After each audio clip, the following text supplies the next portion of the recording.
ñu tijji suñuy bët balaa ko corona di tëj de faw.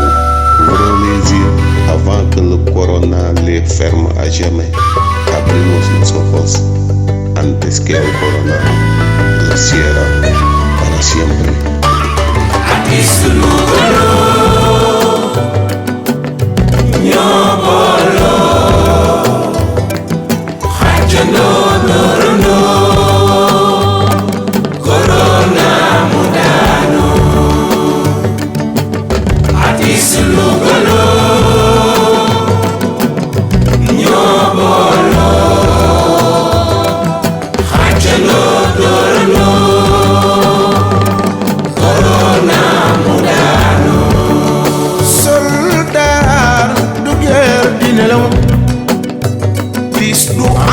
Artiste di salaw moo tax ñun ñi ñu war a àndandoo fas yéene xeex corona. Yàlla ni woon dina fi jaar ñu rafet njort di yaakaar boole ko sababu di xeex léegi tey corona bi jeex.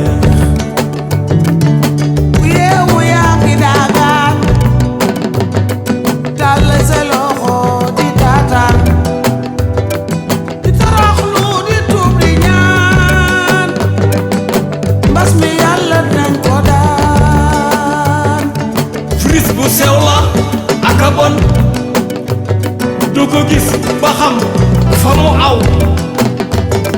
ngir ñu dal ko nag ba du law moytu saytu rek baraw. corona dunya du sa kër da ngay fàtte rek ak a dër takku nañu nag ba dëgër léegi rek nga ni mes. bu jàng kay amatul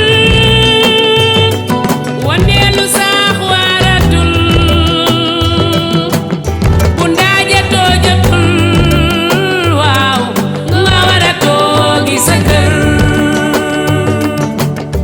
nguur gi gis na seen taxawaay waaw góore yéen police ak santé waaw góore waay kenn demul ngeen des sëriñ si jëf ñi ñaan ngir bas bi fay est-ce que kenn du yéen sant nañu leen amuñu seen fay.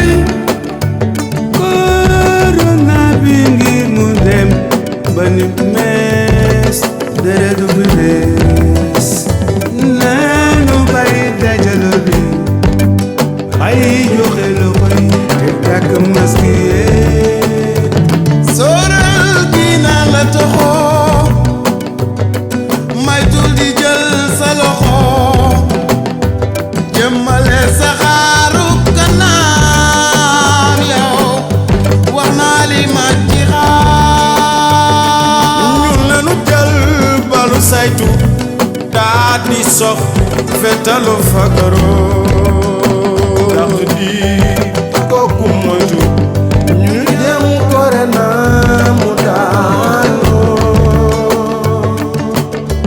virus bu raw sémmiñ day lore di xañ a njariñ bu xeex bi yam ci lamiñ